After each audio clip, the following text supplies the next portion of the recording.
Okay, good afternoon, everybody. Welcome back to microbiology. Today's class is actually going to be divided into two parts, quite disparate parts. I just want to finish off our discussion about cells by talking about the structure of eukaryote cells. We've talked a lot about the structure of prokaryote cells. Prokaryote cells only have a cell membrane around the outside. That's their only plasma membrane.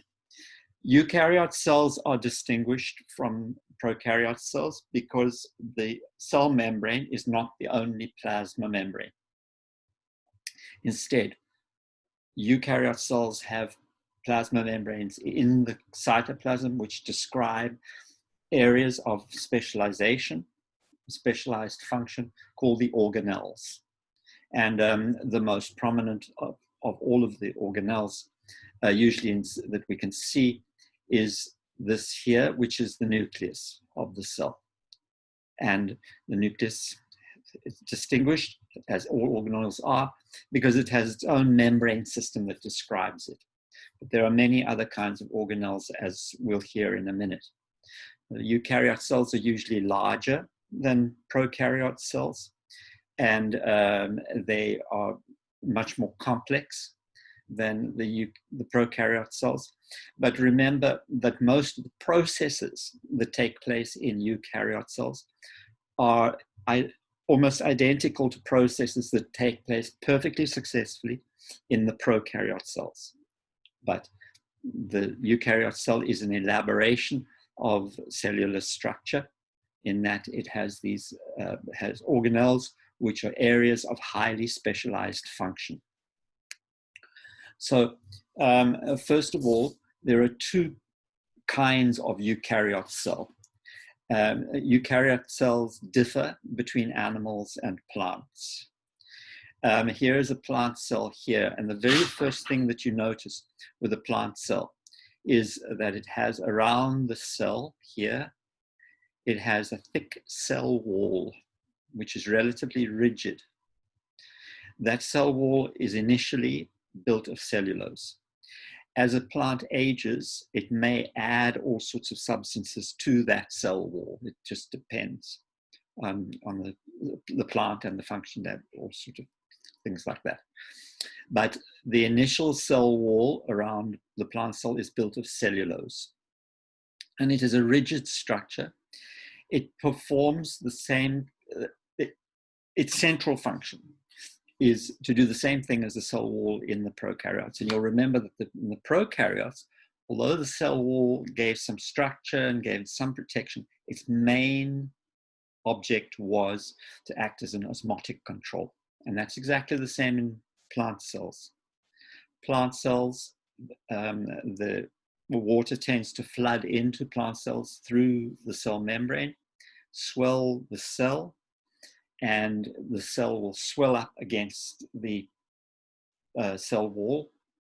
And once the cell wall is holding it tightly enough, the pressures are equal, and there's no net inflow of water into the cell anymore. So it is the principal function of the cell wall in both prokaryotes and in plants is to act as an osmotic control.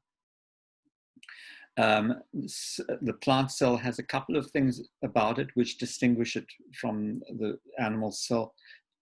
In addition to that, first of all, most plant cells have within them a large vacuole. And this is an organelle. It has plasma membrane around it, and it is usually filled with water or water and salts. And that has a particular function. Water flooding into the cell by osmosis is secreted away in this vacuole, and the vacuole actually has pressure. That pressure causes the whole cytoplasm to press up against the cell wall, and that pressure, called the turgor pressure, actually provides strength to the plant. It is through that turgor pressure that pressing up against all the cell walls, the plant actually becomes rigid and is able to withstand the forces of gravity. It acts like a hydroskeleton for the plant. And this is one of the adaptations to coming out onto land and to being able, because the plant, when plants evolved on land, they had to withstand the forces of gravity. You can see this in action. If you starve a plant of water, then water will leave the vacuole, the cytoplasm will shrink, and the plant will, the pressure that cytoplasm exerting on the cell walls is lost, and the plant will wilt. Give the plant water then, and it refills all of its vacuoles, causes the turgor pressure to increase, presses up against the cell wall, and you'll see the plant come upright again. That's a simple example of how it works. Okay, so that's here are the differences between plant and animal. First of all, cell wall around the plant cell. Second of all, a major vacuole containing aqueous solution. And thirdly, these organelles here, the chloroplasts, and the chloroplasts are specialized to perform photosynthesis. They are green in color because they are packed with chlorophyll. And so animal cells do not have chloroplasts because they don't photosynthesize. They're only present in plant cells. And there are the three major differences to note: cell wall, vacuole, chloroplasts. So other than that, the plant and animal cells share a huge number of features. And we'll just discuss these in relation to the animal cell. First of all, the most prominent organelle, that is the nucleus. And the nucleus contains most of the cell's DNA, not all of it, but most of the cell's DNA. This is where the major part of the genome lies. The membrane around the nucleus is in fact a double membrane. Inside the nucleus, very often there is an area here called the nucleolus. It's often quite prominent. You see it in plant cells as well. There's little difference in the structure of nucleus between plants and animals. This is called the nucleolus. It often stains differently to the rest of the nucleus. It actually is also DNA.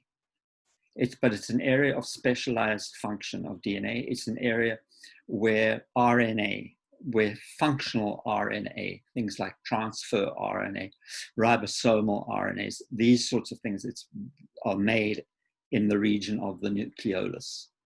The rest, under normal circumstances during the life of the cell, the rest of the nucleus is filled with a loose mixture of unwound chromosomes.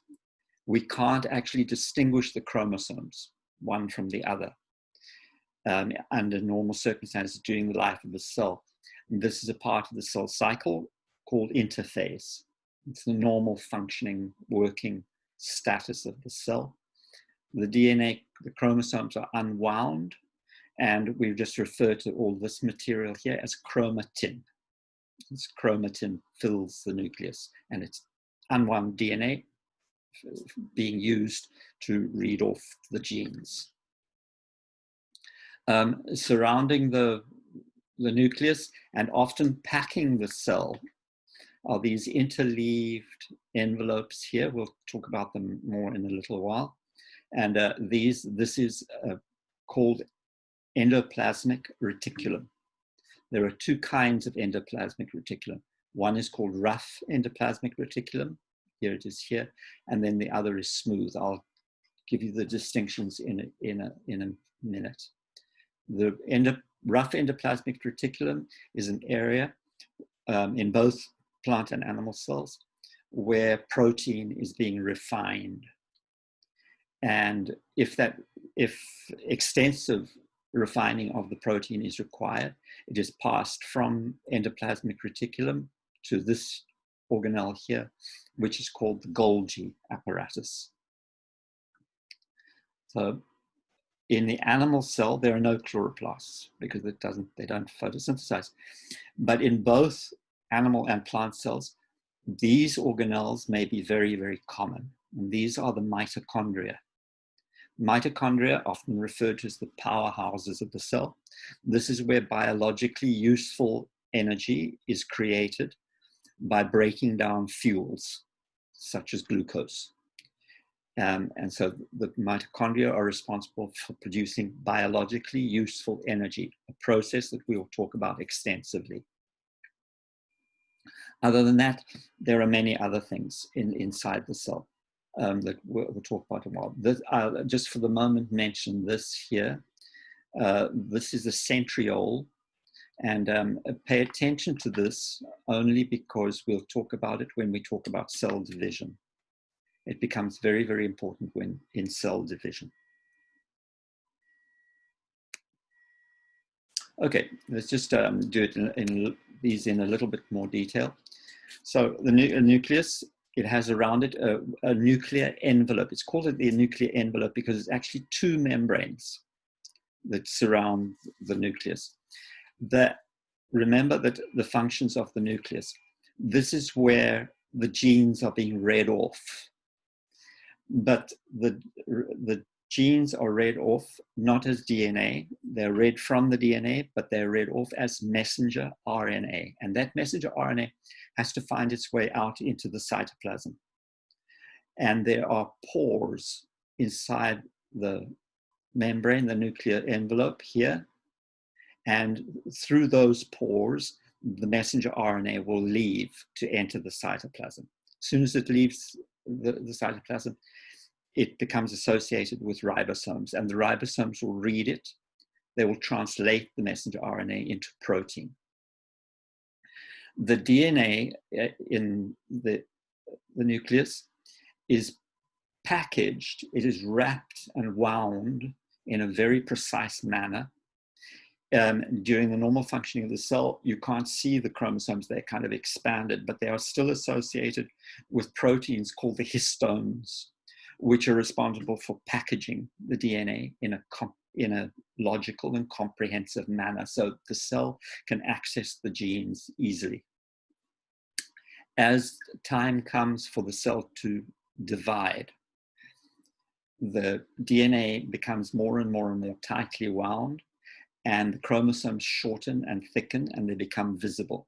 And at that point in cell division, the nuclear envelope will disappear, it will break down, so that cell division can proceed. So this is a little bit confusing because it says during mitosis and meiosis, chromatin condenses into chromosomes. The chromatin is always in the form of chromosomes. Rather put in here that chromatin condenses into visible chromosomes. They're not visible under normal circumstances because they're unwound. Cell division begins, they get condensed down so they become visible. Here's endoplasmic reticulum. Remember that this is a transport network, but it is responsible for the refining of polypeptide as it approaches the formation of protein. Remember, polypeptide is the simple polymer produced by joining amino acids together in a particular sequence determined by the gene. But that polypeptide needs to be refined. It needs to be matured before it forms a functional protein. And that is partly the responsibility of the endoplasmic reticulum. So the very first type is called rough endoplasmic reticulum. And here it is here. Look carefully and you'll see that embedded on the outside of these envelopes that lie next to one another, you'll see the ribosomes are attached. What has happened is the ribosomes have actually grabbed hold of messenger RNA, which is produced by the nucleus. And they then embed themselves in the membrane of the endoplasmic reticulum, and they pump the protein that they make, they pump into the lumen, into the space inside the endoplasmic reticulum. And in that space is where the metabolic processes take place, which will refine that protein. So it's synthesized on the surface of the endoplasmic reticulum, pumped into the lumen, where it is matured. Now, for some proteins, that's enough. The rough endoplasmic reticulum is perfectly able to do all the refining, and then the protein will be released to perform its normal function. But sometimes even more extensive refining is needed. And in that case, the endoplasmic reticulum interacts with another organelle called the Golgi, which I'll describe in a minute. There is another kind of endoplasmic reticulum, which is called the smooth endoplasmic reticulum. Smooth because it is not associated with ribosomes. So when you look at it, the walls look smooth. It's not. The rough endoplasmic reticulum is like envelopes all interleaved with one another. The smooth endoplasmic reticulum is not. It's more like tubes and channels. And here it is here on the outside here. In an electron micrograph, the difference is quite obvious. Here's this rough endoplasmic reticulum, these thin envelopes here, and you can see there the ribosome stuck to the outside, giving it that rough look. Here's smooth endoplasmic reticulum, more like tubes and pipes which we've cut across in this section. And the function of the two is quite different. The smooth endoplasmic reticulum is the site of synthesis of membrane. All the membrane of the cell is manufactured here, the smooth endoplasmic reticulum, and then it's exported to wherever it's needed. So you need cell membrane, the smooth endoplasmic reticulum synthesizes it, and it gets exported. You need membrane for an organelle, it's synthesized at the smooth endoplasmic reticulum, and it's exported to where it's needed. They're also involved with fat metabolism, lipid metabolism very closely, and many hormones are manufactured in smooth endoplasmic reticulum. Smooth endoplasmic reticulum also has another very important function, and that is it's the site of detoxification of toxins which we may take in. Many of them are detoxified here. Classic example, liver cells are absolutely jam-packed with smooth endoplasmic reticulum because the liver is the main area where that detoxification takes place. And for example, people who are heavy drinkers put a tremendous amount of pressure on their smooth endoplasmic reticulum in their livers to detoxify the alcohol. And if they continue to drink heavily for a long time, eventually that smooth endoplasmic reticulum, it wears out, becomes damaged. And that is when people begin to suffer from liver complaints because of heavy drinking. It's because their smooth endoplasmic reticulum starts to lose its detoxification ability. Okay, so let me just go back here and tell you one thing about, other thing about the endoplasmic reticulum. You can see here the interior of these leaves is a lumen. Now, the endoplasmic reticulum can actually bud off little spherical units which contain the substances from the lumen. And that would be a vesicle. It's called a vesicle. Spherical, it has membrane all the way around it, and it contains some substance. Vesicles are transport mechanisms. They sometimes are storage as well, but it's usually temporary storage while it's being transported, while substances are being transported around the cell. Sometimes the endoplasmic reticulum is not able to refine proteins to their final form. And instead, this organelle needs to become involved. And this is called the Golgi apparatus, named after the person who first described it. And the Golgi apparatus is an absolutely incredible little unit of very, very sophisticated biochemical synthesis. and the Golgi is able to extensively modify proteins that originate usually at the endoplasmic reticulum. So the endoplasmic reticulum will transport substances to the Golgi in the form of these transfer vesicles. You can see there. Here's one here. And as that arrives at the Golgi, it will fuse with the Golgi apparatus, and it will inject the contents here into the lumen of the Golgi envelopes. These are called cisternae, and it is in the cisternae here that this refinement of the protein will take place. Extremely sophisticated.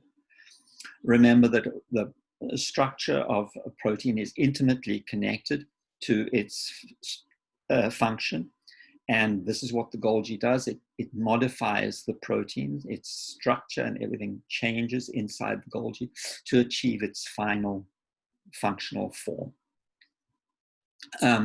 You can think about it, each of these layers is like a little separate factory.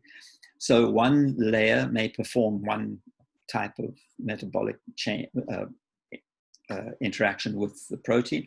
When it's finished, it will bud off vesicles. Those vesicles will move up to another level of the Golgi, and another level, and another level. Eventually, when the protein is final, it will be released in a secretory vesicle from the Golgi, and it will go off to wherever it needs to go to be used. So the Golgi is a very, very, very elaborate and sophisticated factory complex which finalizes the structure of proteins. Okay, so here, these here are mitochondria present in both plant and animal cells. And these mitochondria are the powerhouses of the cell. It is here that biologically useful energy is produced. And that is, when you say biologically useful energy, we mean a particular substance called ATP, adenosine triphosphate. And adenosine triphosphate is manufactured in the process of respiration, of cellular respiration. And it is inside the mitochondria that the ATP is produced. And it is ultimately, it is produced from the breakdown of fuels like glucose and other things. And the energy from the chemical bonds in glucose, things like this, is transformed. It is transformed into biologically useful energy in the form of a phosphate bond in ATP. We will talk about this extensively later on when we talk about metabolic processes. Again, this organelle has its own membranes. It has a double membrane structure. So it has an outer membrane around it, and then the inner membrane here is folded. It's extensively folded here, and those folds are called the cristae. So it has like a cytoplasm inside here, around the cristae, and it's on the cristae that all of the processes of respiration take place. So that is the first thing. The second thing about mitochondria is they are extremely interesting because, in fact, they have their own DNA. And their DNA is in the form of a circle with several genes on it, and they have their own ribosomes. And they are able to produce some of their own proteins, not all of the proteins they need. Some of the proteins they need and substances they need to get from the cell that the cytoplasm, the cell that they are living in. But some of our DNA, some total of DNA that we have in our cells is actually present in mitochondria. And you may hear, for example, if you follow forensic programs and things on TV, you may hear that they are using mitochondrial DNA to try and identify people, To a certain extent, this is possible. There's one very interesting thing about mitochondria, though. We inherit all our mitochondria from our mothers, and our mothers inherit from their mothers. So our mitochondria, for example, are identical to our maternal grandmothers. And all of the offspring from those maternal grandmothers all share the same mitochondria and have the same mitochondrial sequence. So its use for identifying is somewhat limited, but it will actually allow placing somebody within a group, within a familial group, where that familial group all derives their mitochondria from a common source. So the other thing, to just say this briefly, we will mention this again, but just think about it, just look at this and realize that it has its own circular chromosome, its own ribosomes. The mitochondria reproduce, but they reproduce by binary fission. They grow to a certain size and then they divide in two. Well, this sounds very much like this is in fact a prokaryote. And that is what we believe. We believe that these organelles originated as free living organisms billions of years ago, and then became associated with a primitive cell to actually become the mitochondria. A similar story can be told about the chloroplasts. Chloroplasts also have their own DNA, their own ribosomes. They also reproduce by binary fission. And indeed, they look very, very much like photosynthetic prokaryotes that became incorporated in the cell. This is a system we call endosymbiosis. These are endosymbiotic, living together inside the cell. We may mention this again later on when we talk about evolution of the cell. So the cell may have many, many, many different small membrane-bound spherical units with different functions. One of the groups of those are called the lysosomes, and these are these little spherical units that contain digestive enzymes. These are produced by the Golgi. There is a big problem with digestive enzymes, and that is you can't have them just in solution in the cytoplasm because they'll begin to digest the cytoplasm. Very often they are, for example, they break down proteins very efficiently. So you need to isolate them. And they are isolated within lysosomes, which are membrane-bound spherical units containing these kinds of substances. I've already told, vacuoles are larger than lysosomes, and the vacuoles have different functions. First of all, I told you the one big vacuole in the plant cell, which contains an aqueous solution, which is used to produce turgor pressure. But you may have vacuoles in animal cells as well. And they, again, you often formed by the Golgi. They are larger. And they often of storage. For example, we have vacuoles in our cells which store lipid. And vacuoles may also form in cells which bring in food from the outside. The cell membrane will fold in and then form a spherical unit containing food brought in from the outside. And that is a food vacuole. Let's just have a look. Here are the chloroplasts in a plant, the locations of photosynthesis.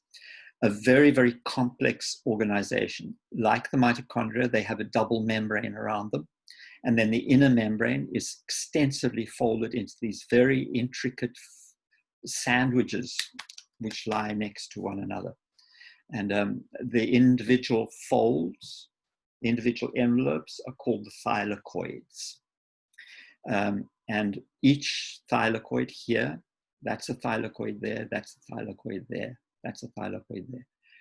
Each layer is called the granum. I've got that mixed up, haven't I? I have.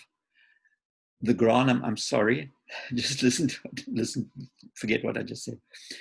The granum is the whole stack altogether. What I said initially is correct. The whole stack altogether, that's the granum. When you look at the granum, the individual envelope is the thylakoid. Okay, thylakoids stacked together form the granum.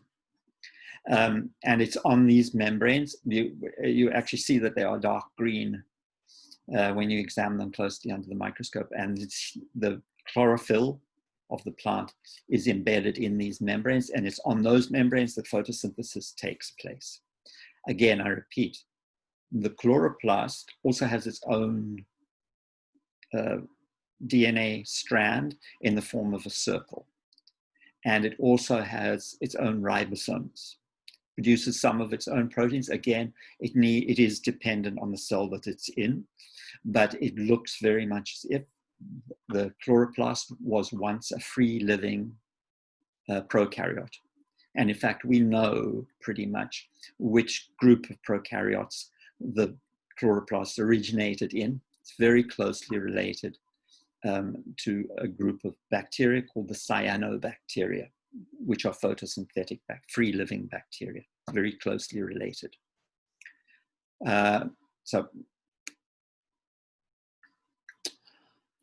All right. So just be aware of the fact that you're surely going to be asked for some of the differences between animal and plant cells. Remember, they share many, many characteristics. They share a common ancestor once upon a time, but they have acquired different organelles and proceeded along different evolutionary paths. Nonetheless, there are many similarities, but there are some really distinct differences between them. Let's just mention the peroxisomes are another set of little small spherical units in the cytoplasm. They contain substances very often which are quite reactive and are isolated from the rest of the cell. So, for example, peroxisomes often have enzymes and things in which break down lipids. You don't want them just floating around free inside.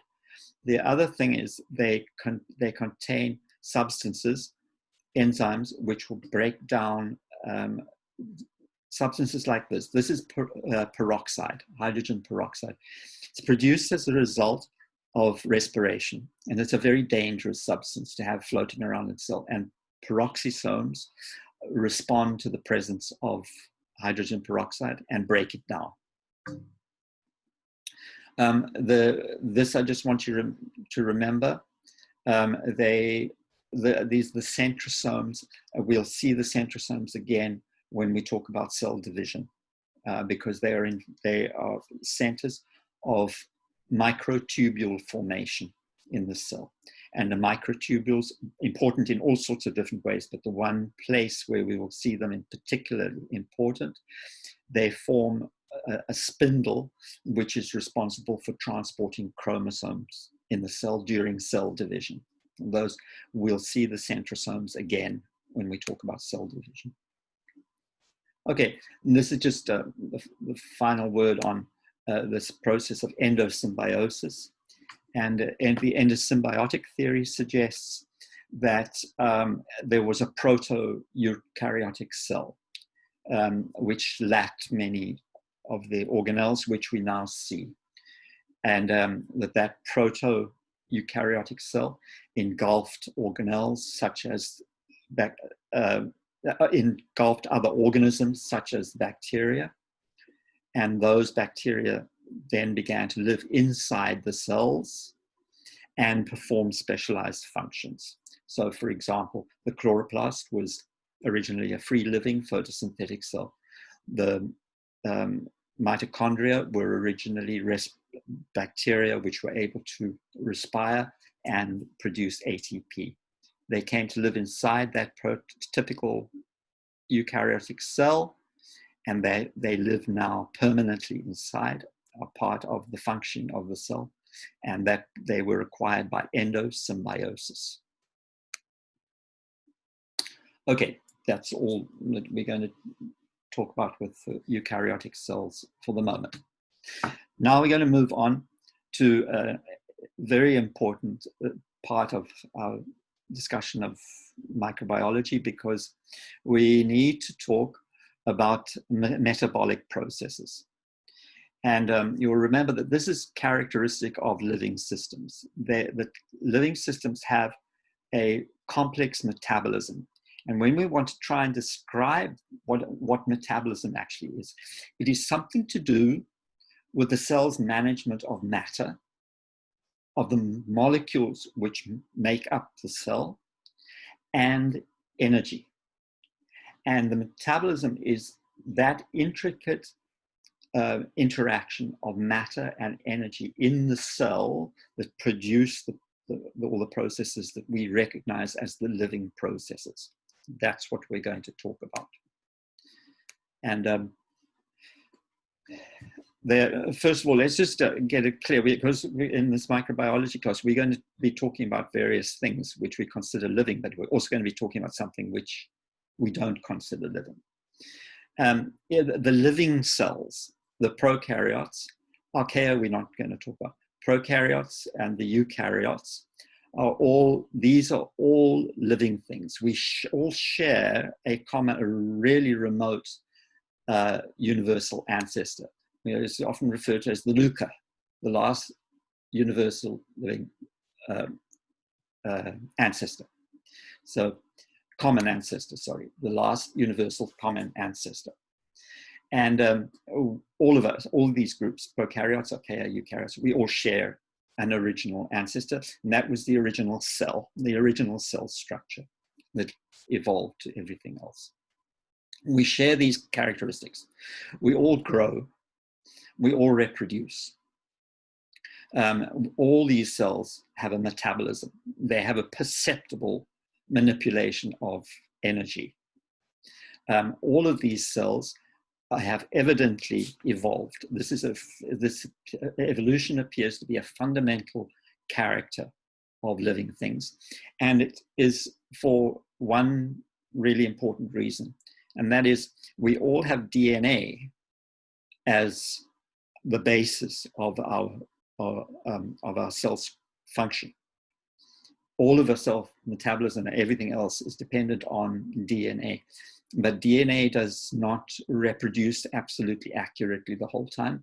And for various reasons, it can acquire changes called mutations. And it does. And those mutations add up. If they are beneficial mutations, they are retained. If they are deleterious mutations, usually the organism will die or will not reproduce efficiently. So beneficial mutations tend to be accumulated, and that drives the process of evolution. This is characteristic of living things on the planet. Lastly, there is something which we don't think about, and that is all living things respond to stimulus. We continually assess our environment. We continually receive information from the environment, both the external environment and the interior cellular environment.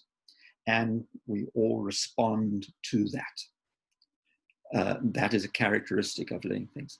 The other group that we're going to talk about in microbiology are the viruses. What about them?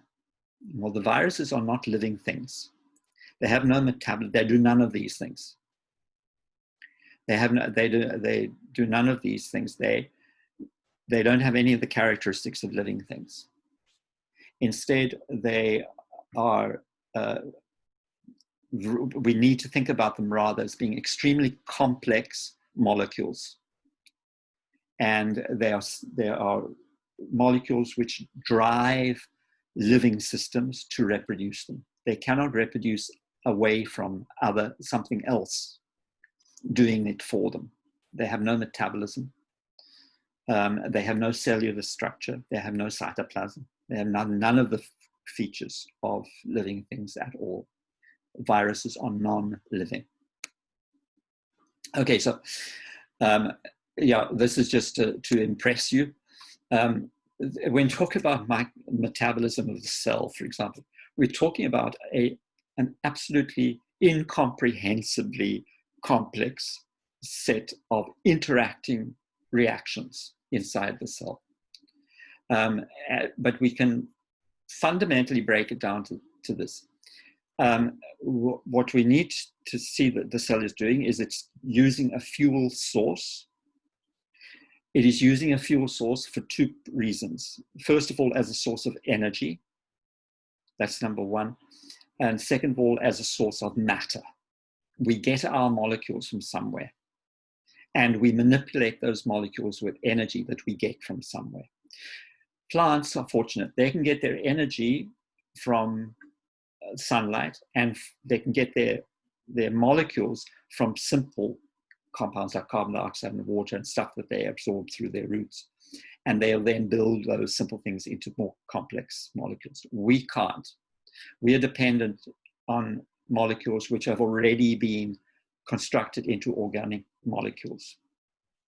The plants are autotrophs, we are heterotrophs, but nonetheless, both plants and animals, what the metabolism of the cell is an elaborate manipulation of matter and energy.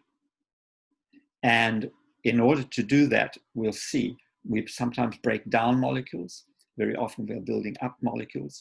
We do all of this in complex reactions where we can study and understand a single set of reactions.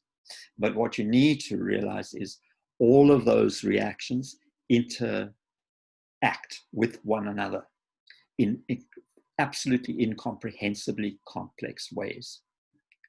To work your way through all of these, which describes various metabolic pathways and how they interact with one another, is very, very difficult. So what we do is we're going to look at simple, classical metabolic reactions and try to understand them, with the understanding that we are only looking at the simplest delineation of those reactions. Okay, so first of all, let's realize that there are two aspects to our metabolism. The metabolism is the sum total of biological reactions taking place inside the cell.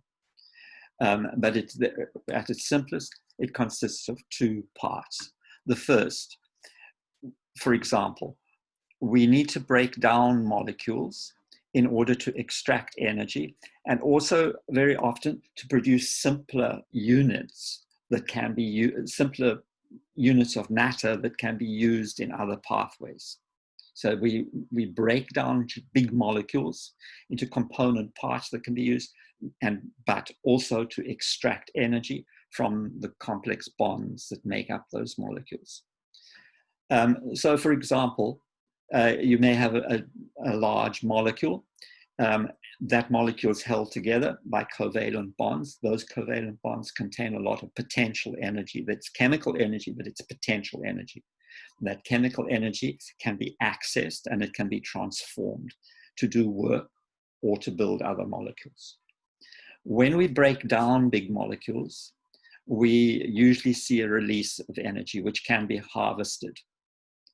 And those processes are called the catabolic process. Catabolic processes are processes of breaking down molecules. The opposite is when we take simple units and we build them. When we want to do that, we've got to put in energy. This is an active process that requires an input of energy. And those processes, the processes of building and of using energy to do so, are called the anabolic processes. So anabolic processes are processes of growth. You may have heard, for example, about substances called anabolic steroids. Well, the anabolic steroids are hormones that cause the body to make large biomolecules, especially in muscle and things like that. So anabolic steroids, there is a roaring trade in illegal use of anabolic steroids, people who are bodybuilders, for example. But we produce anabolic steroids ourselves the whole time.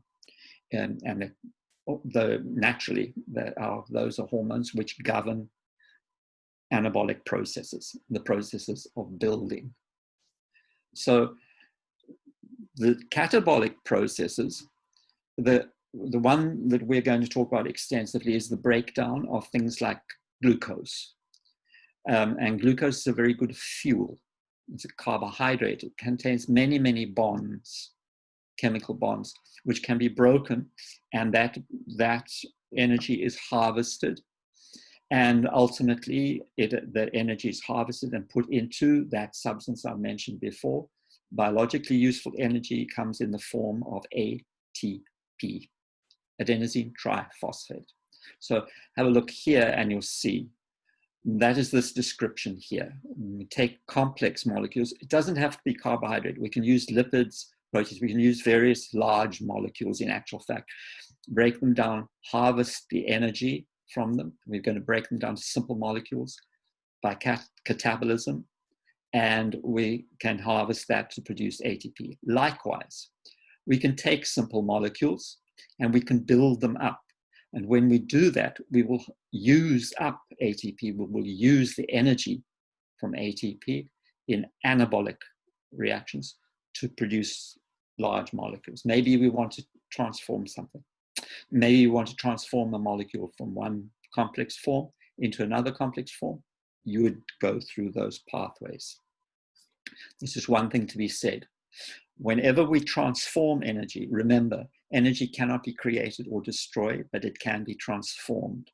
But every time it is transformed, it is done, that happens inefficiently. There is always a loss of energy in the form of heat. Put your hand on your arm and you can feel the result of the inefficiency of your own metabolic processes. And that is the heat that you feel coming off. We use that to keep ourselves warm and everything, but nonetheless, its origin is in the inefficiency of our metabolic processes.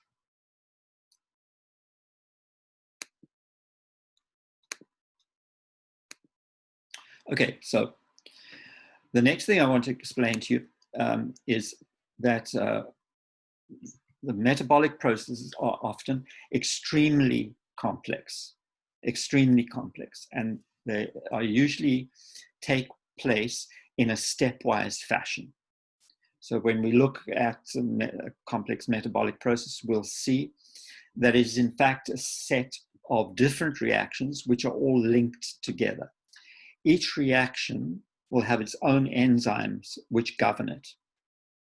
And each reaction will produce substrate which can then be used by the next reaction. So this is a organization called metabolic. These are metabolic pathways. The individual reactions are linked together because the product of one reaction serves as a substrate for the next reaction until we end up with a final product at the very end. So have a look here and you'll see here's a pathway, a metabolic pathway. We're going to start off with an initial reactant. Its breakdown or transformation is governed by an enzyme, enzyme 1. It produces, there's an end product, but that end product is the substrate for the next reaction, and that is governed by enzyme 2. Enzyme 2 has nothing to do with this first reaction. Enzyme 1 has nothing to do with the second. They are completely independent of one another. But the substrate from this first reaction, the end product rather, acts as a substrate for the next reaction, and so on and so on and so on. Until in the end, we end up with a final product. Each step has its own enzyme. These are intermediate products. This is the final product. That's the initial reactant. Initial reactant, broken down or transformed rather, don't say broken down, transformed through the metabolic pathway until we end up with a final product. So that is a typical metabolic pathway. Why is this so complicated? Well, first of all, very often this is the only way to proceed.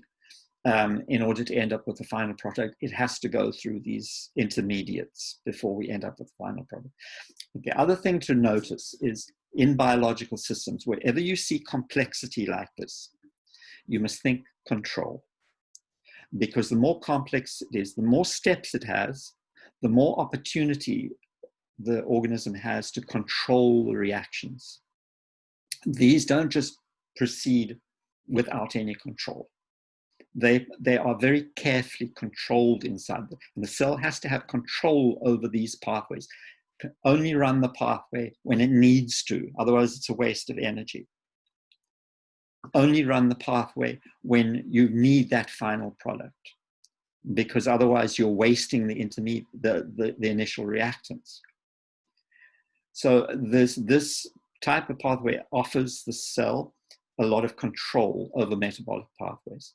Second of all, these intermediates are not just waste products. Very, very often, these intermediates can actually be used in other pathways. So this is how, if I was to go back to this is how these pathways all end up being interlinked in this fantastically complex way. Because intermediates in the pathway can be used by other pathways. So here's a second pathway with its own enzymes producing an entirely different final product. If the cell needed to do it, it could do it. And it has control over which of the pathways run at any one time. The other thing to note is that these enzymes here, each enzyme is encoded by a gene. One gene, one polypeptide. That polypeptide is extensively modified through the endoplasmic reticulum, the Golgi, et cetera, to form this enzyme. And this again offers the cell a chance at control, because these enzymes may only be synthesized when the cell needs to run this pathway. If this enzyme is not here, this pathway is not going to run. Okay. If I take out that enzyme there, all I have to do is take out the first enzyme. The whole pathway stops. So this offers the cell a way of very finely controlling metabolic pathways. Okay, so we're going to need to get used to the idea that many of the reactions we're going to talk about in these metabolic systems are redox reactions. That is, they're reduction and oxidation reactions. Reduction is the addition of hydrogen to substances, hydrogen ion. Hydrogen ion is a proton. And that we're going to, again and again and again, have to get used to this idea that we're going to be working with energy, which is going to be transferred in the form of coinage. And that coinage is going to be the hydrogen atom. Hydrogen atom consists of a proton. Hydrogen ion is a proton. And it consists of an electron. If I add electrons to a substance, I have reduced it. If I take electrons away from a substance, I have oxidized it. And we're going to see that we're going to watch as electrons are transferred from one substance to another.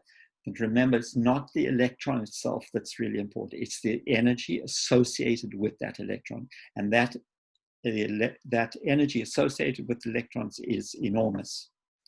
And all of the energetic processes of the cell are a matter of manipulating electrons, handing on from one substance to another in a series of redox reactions. Now, these electrons the energy doesn't just zap around the cell in the form of little lightning bolts or whatever. Instead, it has to be packaged into useful biological form. And the way in which the cell actually trades energy is in the form of ATP, adenosine triphosphate. Have a look here. This is adenosine. Adenosine is actually a nucleotide, but it has, in its initial form here, we have ADP, adenosine diphosphate. Now, what we're going to do is we're going to add a phosphate to it. We're going to add it, and so this becomes adenosine triphosphate. That energy there is ultimately, we're going to see when we talk about respiration, we're going to see that this is actually being traded in the form of electrons. Through a series of redox reactions, we're going to add that energy to this, especially to this bond. We can access energy in that bond as well, but this is, for most biological systems, this is the really important one here. It's got a lot of energy in it. It's very unstable. ATP is the most important biologically useful compound in terms of energy, but it's very unstable. It's short-lived. This is not for long-term storage of energy. If we want to store energy for a very long time, we have put it into other storage types. You've heard about some of them. Glycogen, for example, starch, lipids, fats. Those are stable, long-term compounds, but they don't provide immediately useful biological energy. Instead, when we want to access energy from those kind of fuels, we've got to metabolize them and extract the energy from those molecules and actually put it into ATP to be used in in metabolic reactions, which require an immediate source of energy. So that's the major energy currency is ATP. Associated with that, we've got to have a way of trading our electrons. And this is done through these substances here. We refer to them as being cofactors, and they contribute, they are the way in which we deal with the hydrogen atom. But remember that we're dealing with the hydrogen atom in its ionic form. So we're dealing with the hydrogen atom as a proton, H+, and its attendant electron. And we may actually separate them. We may send the electron off down pathways where we can use it in redox reactions to harvest all the energy associated with it while we use the proton somewhere else. Ultimately, we've got to put them back together again. But we can actually temporarily separate them, harvest energy from the electron, and use the proton for something else. You'll understand exactly when we talk about cellular respiration, you'll understand exactly what I mean.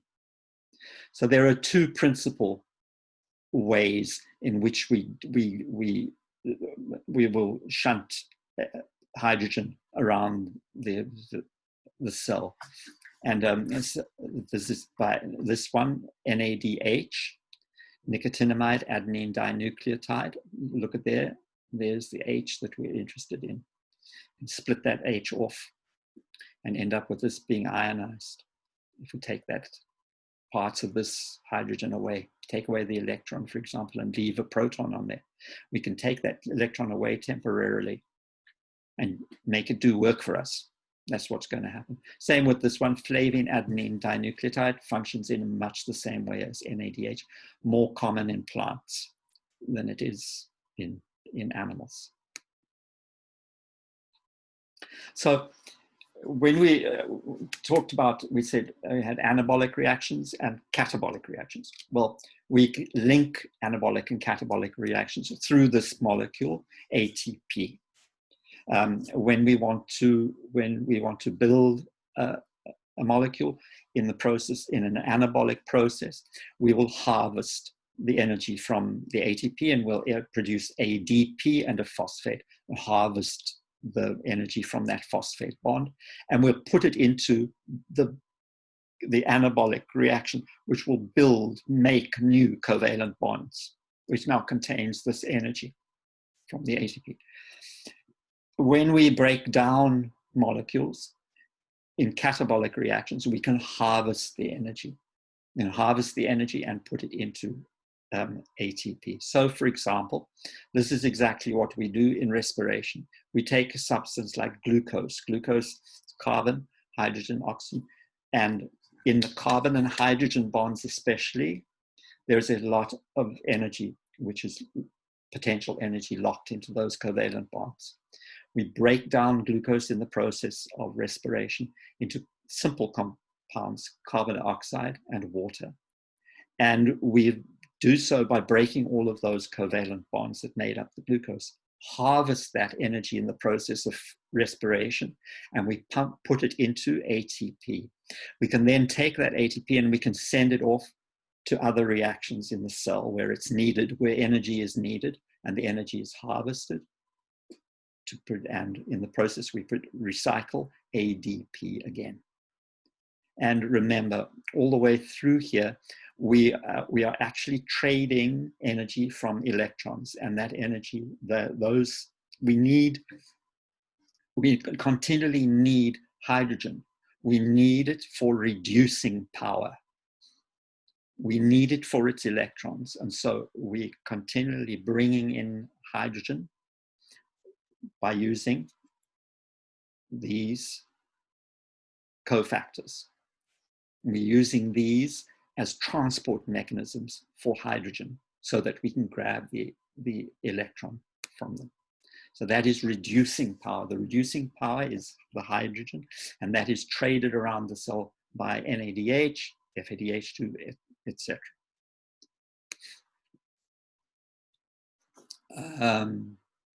I'll just re-emphasize. ATP, there's the use of ATP. We can't set up stores of ATP. It's too unstable. It has to be generated as it's required. And it is generated from much more stable fuel compounds like the lipids, glycogen, carbohydrates, that sort of thing. So the ATP, although that is our essential biologically useful molecule, it's only a short-lived event. It's a short-lived molecule. It has to be generated as it's required. Long-term storage, I'll just remind you, and in eukaryotes, in plants, the principal storage is starch. Also in plants, lipids and fats. In animals, our principal storage is glycogen, very closely related to starch, but somewhat different in its structure. Both starch and glycogen are composed of glucose monomers, which are joined together to form a giant polymer. Glycogen very largely stored in our livers, but also in muscle. Starch stored throughout the plant, sometimes in specialized organs like tubers and everything, but you can find it in many of the plant tissues. We, both plants and animals, we use lipids and fats as storage. In prokaryotes, there are a number of different storage products, depending on the prokaryote, but they don't usually store starch, but they do store glycogen, and there are one or two other products in prokaryotes that can the energy storage. Polyhydroxybutyrate, for example, is one of them. And that is, these substances like glycogen, polyhydroxybutyrate, these are sometimes visible inside microbial cells and are seen as inclusions in the cell. Okay, so let's just have a think for a minute about really basic chemistry. And remember that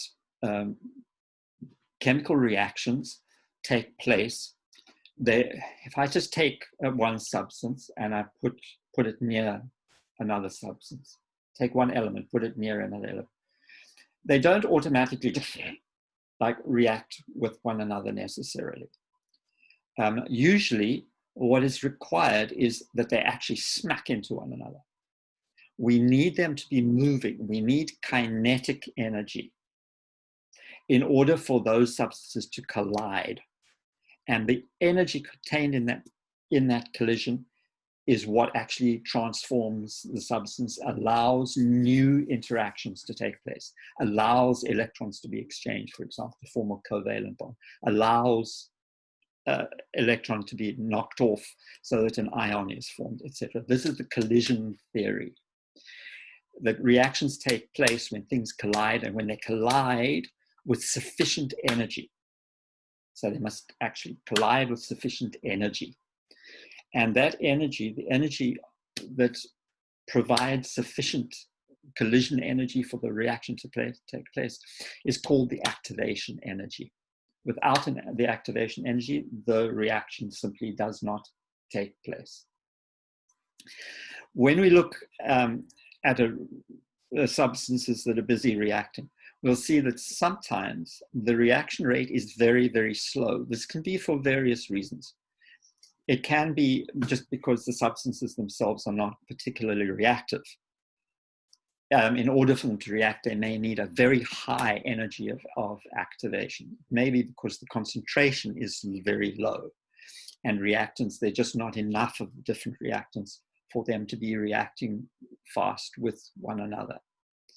And that reaction rate, it varies tremendously depending on what reactants we're talking about, but also upon the environmental conditions. How hot is it? How much kinetic energy is there in the system? That sort of thing. Now, in biological systems, it is in general true that the reaction rate for most of these things is very, very slow. For most metabolic reactions, the natural reaction rate is extremely slow.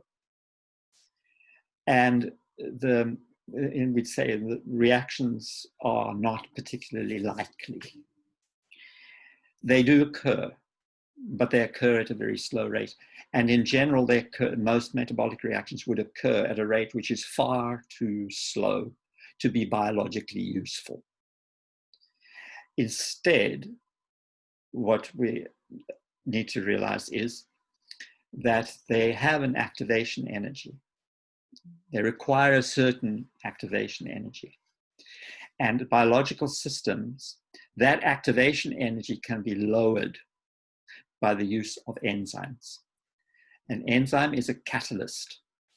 It speeds up the rate of a reaction. It does not make an impossible reaction possible.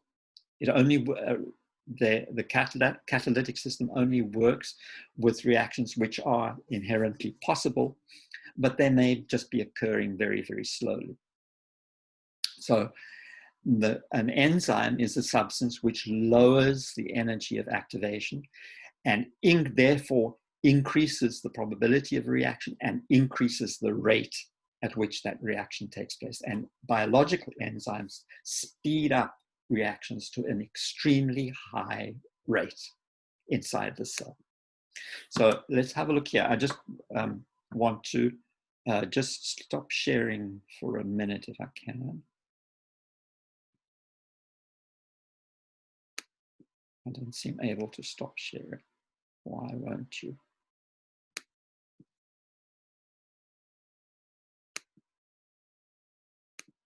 Okay, so I just want to use this as an example. So this is a lighter, right? Just an ordinary lighter. So I'm just gonna, it's got a trigger to release gas. I can hear the gas coming up. So inside here is butane. That's butane gas. Butane is an organic compound. It's a hydrocarbon, carbon with lots of hydrogens on it. It's a very rich fuel source. That's why we use it. We burn it for light and for heat. So now I'm going to press the gas release, and I'm releasing butane into the atmosphere here in this room. That butane is mixing with oxygen. That's how we burn butane. We take butane, we put oxygen, and we burn it, and we get light and we get heat. How much light and heat do you see around you? I've released butane. There are billion butane molecules now in this room. There's a lot of oxygen in this room. Why hasn't the room exploded? Well, first of all, they're very dilute. That's number one. Second of all, is butane burning anywhere inside this room? The answer is yes. Yes, it is. There are butane molecules that are smacking into oxygen molecules somewhere here. They're going boom, and then meeting one another with enough energy that the butane is broken down into carbon dioxide and water. And there is a tiny little bit of heat and a tiny little bit of light released, if we could only see it. But these reactions taking one over there, one over there, one over there, Slow, slow, slow, slow. Instead, let me do this. I'm going to release, and then I'm going to click. What have I done? Here comes my butane mixing with oxygen. I click the thing, and what I've done is I've added energy. I added energy of activation to that reaction. And I've managed to get a whole lot of butane and oxygen to react. And once that happened, that reaction was sufficient to release enough energy that it would fund the oxidation of butane still coming out of the lighter. And then the reaction is self-sustaining. It's spontaneous and self-sustaining until I've used up all the butane. And once the butane's all used up, there's nothing to burn. It would stop. That's a simple illustration of the importance of this activation energy. Just let me go back here and we'll see. So these reactions require an energy of activation. Here it is here. That's the energy of activation that is required. In biological reactions, that energy of activation is enormous. But if we use an enzyme system, we lower that energy of activation. And we lower it so much that the energy can proceed spontaneously to completion. That is the central importance of enzymes in biological systems. They speed up the chemical reactions and make them biologically useful. In the process, the enzyme is not affected. The enzyme is unaffected, and it can be recycled. It can be used again and again and again. It can do the same reaction over and over and over and over and over again. So even a small amount of enzyme can fund an enormous amount of reaction. That is why they are so useful. These enzymes are very, very, very specific. They are specific for a particular reaction. In this case here, just a generic diagram, this enzyme will only react with that particular reactant. It won't react with another one, only with this one. And it will produce these final products. Notice that the reaction ends up the same final energy level. It proceeds to the same end point. It's just that the enzyme is able to lower the energy of activation so much that the reaction occurs spontaneously. The way in which enzymes do that, we will discuss in more detail. So the enzymes actually work by binding the substrates.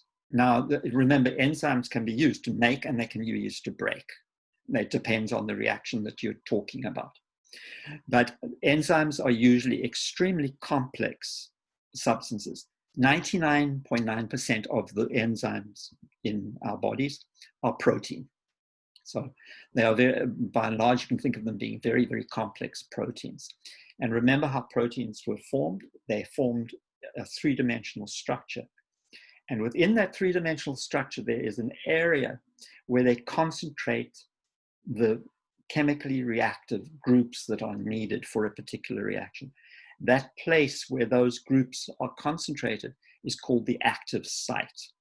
And the active site actually binds substrate.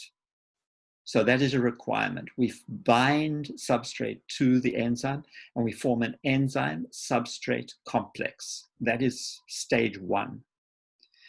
When that enzyme substrate complex forms, it causes the enzyme to behave in a certain way.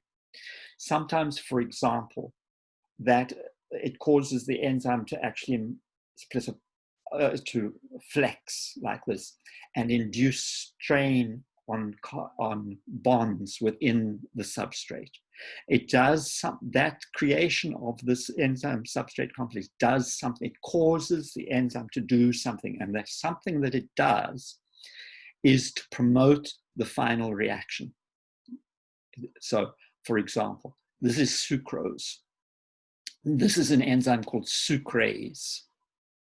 It only binds sucrose. Here is the sucrase-sucrose complex, the enzyme substrate complex. When that happens, this enzyme actually flexes and it stresses the bonds in the sucrose. Sucrose is a disaccharide. It is bonded, it's glucose bonded to fructose. And the sucrase actually stresses that bond and causes it to break and to release the monomers, glucose, fructose. Once that break has occurred, this enzyme substrate complex is no longer stable. And these monomers can no longer be held by the enzyme, and they are released. So they're released as the monomers, glucose, fructose, and our enzyme goes off unaffected, ready to pick up another sucrose molecule and do the same thing. Enzyme substrate complex causes that the whole molecule to change shape, do whatever, and that results in the desired reaction taking place, the breakage of that bond.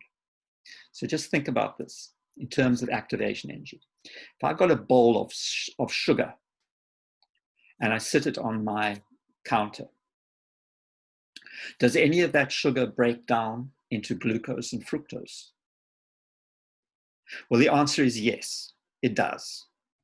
But it does so very, very slowly. Every now and again, maybe a cosmic ray hits a sucrose molecule and causes that bond to break. Maybe just by chance, two sucrose molecules happen to be, they have a certain amount of kinetic energy, they're always moving. Maybe two sucrose molecules just happen to bang into one another with sufficient energy that they shatter their bonds and glucose and fructose are released. But how much glucose and fructose is released from a bowl of sugar? Not very much at all. It's a very, very, very slow reaction, probably thousands of years without seeing any imperceptible change in your bowl of sugar. But put it in the presence of sucrase, this enzyme, and the reaction will take place extremely fast. The sucrase enzyme can generate glucose and fructose very, very rapidly. If in the cell you needed to break down sucrose as a fuel source, for example, you need to break it down first into glucose and fructose. If you just relied on natural breakdown of the sucrose, the cell could not make use of the sucrose, but instead it has an enzyme system to do so, which makes it react extremely fast. So we start off with a substrate and we end up with products. The enzyme catalyzes that reaction and emerges at the end unchanged. So, okay, this is just a little animation showing you the same thing. Just please, in your mind, just get straight what we talk about. When we talk about substrate, here's the substrate. That's what the enzyme is going to act on. This enzyme, it's actually, there are two names, sucrase or invertase. It's the same thing.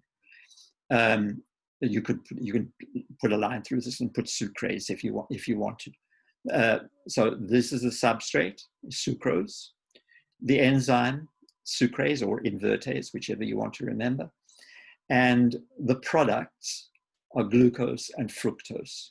Now, just remember something else, that this may be only the first stage in a metabolic pathway. In respiration, that is true, because these monomers are then plugged into a metabolic pathway, which is going to take them through cellular respiration and ultimately produce ATP. This is not necessarily the end point. These are not necessarily the end products.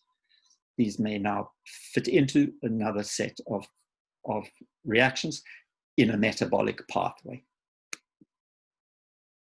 Okay, there are various ways in which enzymes can be controlled. And one of the ways is that very often, not all enzymes, but many enzymes have what are called cofactors. Now, we've heard about these before because things like nicotinamide adenine dinucleotide, and you'll remember we saw NADH. That is NADH which has lost its hydrogen. Okay, Then NADP, this is another one. And you'll realize all of these, you don't need to know the intimate details, but you'll need to realize these are all electron carriers. These are all carriers of reducing power.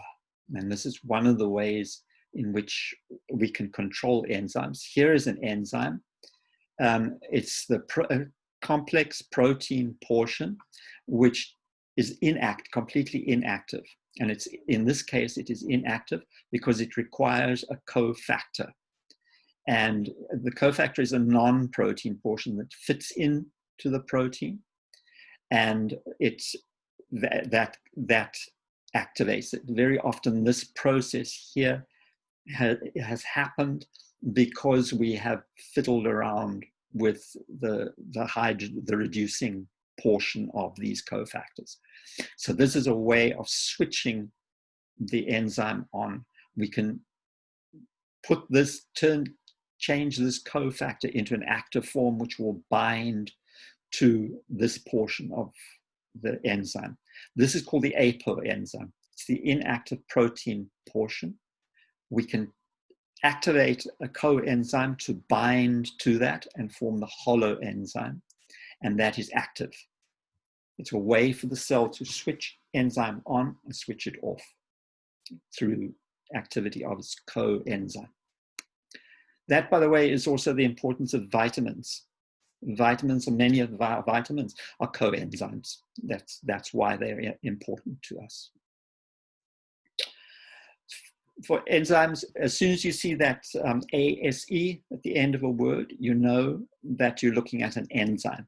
So, and they usually named for the type of reaction that they do. For example, an oxidoreductase is an enzyme. Any enzyme which is involved in oxidation reduction reactions. You'll realize that oxidoreductase is a class of enzymes. There are several enzymes which can do this, but they are oxidoreductases. A transferase is something which transfers a useful functional chemical group from one substance to another. A hydrolase is something which causes hydrolysis. Remember, we make polymers by a process of dehydration. We take away a water molecule and cause a covalent bond to form. A hydrolase adds water back in and breaks up molecules. So it's a catabolic reaction. Hydrolase adds water. It causes hydrolysis of molecules. A lyase is something which takes away atoms, but other than hydrolysis. Okay, so we may want to take away some portion, but that is not hydrolysis. That is a lyase. And then an isomerase. Isomerases actually change the structure of a molecule from one form to another, from one isomer to another. The last one, you must remember, is a ligase. And ligase is tremendously important in DNA function, let me put it that way. So we're going to encounter ligases in DNA function. It's a tremendously important enzyme. So just remember the most important of these. Remember oxidoreductase, transferase, hydrolase.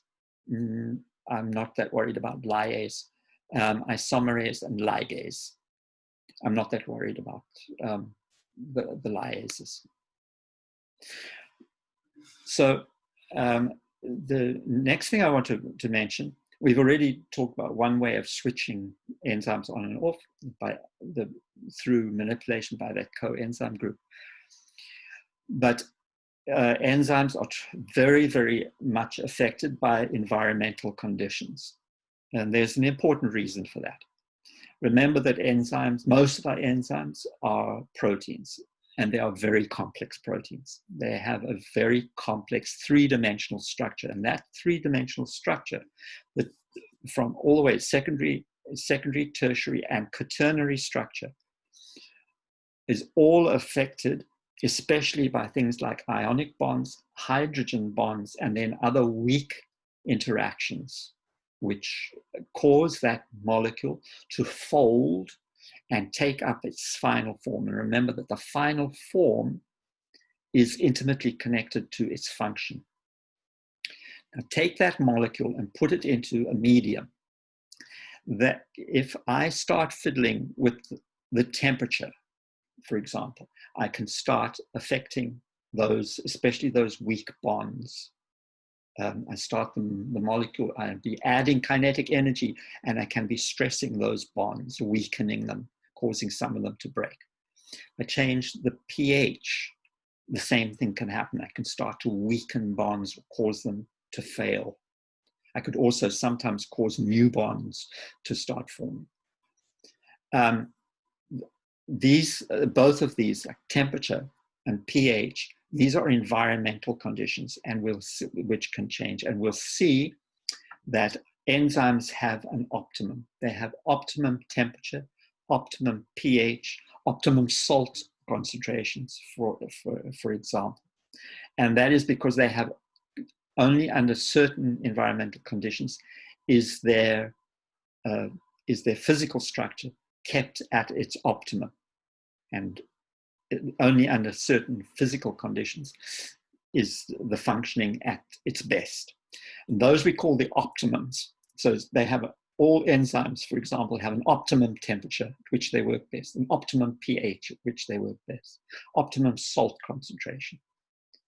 Now, there are other ways we can affect enzyme activity.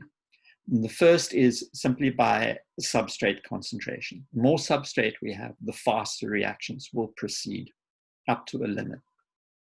And then there's the last way that we can affect them, and that is by inhibiting or activating the enzymes. We'll discuss each of these. So let's just have a look first at effective temperature.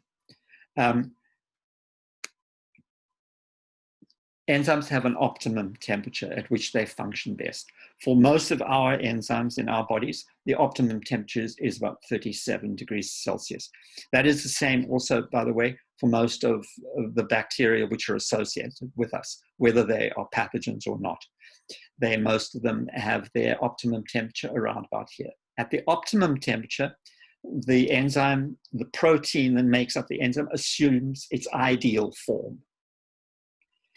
If we start fiddling with the temperature, we're going to affect the functioning of the enzyme. The enzymes are mostly extremely temperature sensitive. If I lower the temperature, I will lower the activity rate, I will lower the ability of the enzyme to perform its function. Raise the temperature slowly, and we'll see the rate of activity increasing to its optimum.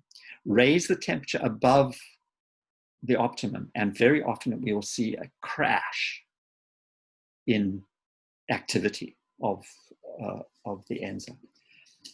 What has happened if we raise the temperature too high is that we've actually denatured the enzyme. We've denatured the protein.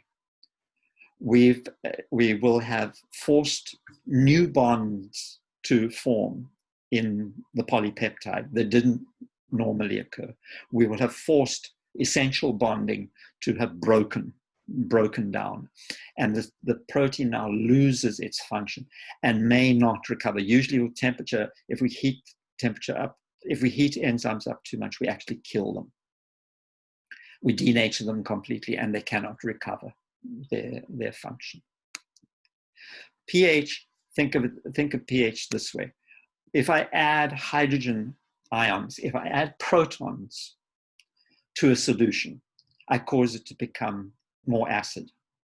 If I take protons away from an aqueous solution, I'm effectively increasing the proportion of OH hydroxyl groups. Now, hydrogen ions are positive. Hydroxyl groups are negative. So you realize that if I change the pH of a medium, what I'm going to start affecting things like hydrogen bonding inside the polypeptide radically. And so we see that all enzymes have an optimum pH.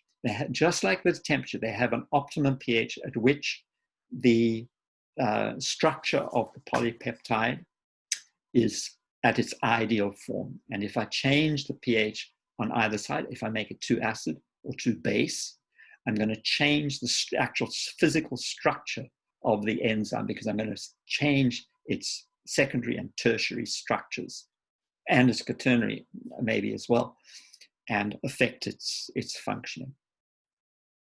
The pH changes interfere with all of those kind of bonding systems. The only one they don't interfere with is a covalent bonding, like the disulfide bond. But all of the others, hydrogen bonding, van der Waals, hydrophobic forces, ionic bonds, all of these things inside the structure of the protein can be radically affected by changes in the pH.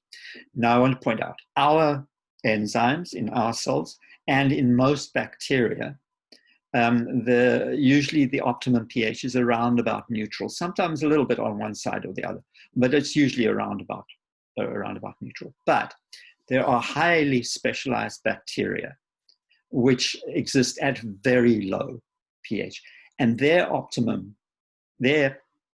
enzyme optima would be down here, like that. And something like that I would call an acidophile. Likewise, we do also find bacteria, especially in special circumstances, like highly polluted or hot springs or somewhere like that, where the environmental temperature is highly alkali. And we do find bacteria there. Their enzymes and proteins are adapted to have an optimum up here. And those we would call alkalophiles. So there are specialized circumstances, and the enzymes have evolved to suit those. I would also just mention, that as far as temperature is concerned, there are bacteria which are adapted to exist down here as very low temperature. There are some bacteria which can exist at very high temperature. Their enzymes their optima are appropriate to the environment in which they live. Now here's the substrate concentration graph shows it absolutely clearly. Under normal circumstances, if we increase substrate concentration, we increase enzyme activity. That's easy to understand. We've got a set amount of enzyme, right? And the enzyme is operating, releasing its products, and continually picking up a new substrate to act on. The more substrate there is, the faster these reactions will go, up to a maximum. Once all of the active sites of all of the enzymes are continually busy, we can add substrate as much as you like. You're not going to then increase the rate, because you're not increasing the number of active sites. Once all the active sites are as busy as they can be, adding substrate is not going to help. But up to that point, the adding substrate results in an increase in reaction rate. And lastly, for this class, I just want to tell you a little bit about a group of molecules which can act directly on the protein to actually inhibit or activate its ability. So first of all, here's an enzyme, and here is its active site here. It is possible to introduce substances which will actually bind here at the active site, which look very, very like the natural substrate or a part of it. And when they bind there, they bind permanently, but they're not the actual substrate, right? And these we would call competitive inhibitors. What they're competing for is the active site or a part of the site, and they're competing with the substrate. Now, this is a completely unnatural situation. This is not a normal situation of control in the cell. Competitive inhibitors like this are usually poisons of one sort or another. So for example, the poison cyanide. Cyanide is a competitive inhibitor on a respiratory enzyme in the respiratory pathway, and it binds to part of an active site, and it binds there permanently, and the natural substrate can't fit in, so the enzyme stops working. That's why cyanide is so deadly, because it stops respiration. But this is a completely unnatural situation. Competitive inhibitors are usually poisons, or which may be ingested, or toxins released by organisms, toxins released, for example, by prokaryotes. Bacteria that infect us sometimes release toxins which act in this way. So, for example, the symptoms of tetanus are produced because of the release of competitive toxic inhibitors in the body. So just get that. This is not a normal, natural way of controlling enzyme activity. The next one I'm going to tell you about is a natural way. And have a look at this enzyme here. This is the case for many of our enzymes. There's the active site there. But remote from the active site on the molecule, there's another little site here. It's not part of the active site or anything. But this, as it is here, this enzyme has a particular shape. And that is intimately concerned with its function. The shape of the active site, it has to actually match the substrate perfectly. I can actually alter the structure of that active site by binding something here. And this is called an allosteric site. Here it is here. This is usually an inhibitory site. So there it is there, and I can bind a substance here. When I bind that substance, I alter the shape of the molecule, and it can no longer bind the substrate. So this is called allosteric inhibition.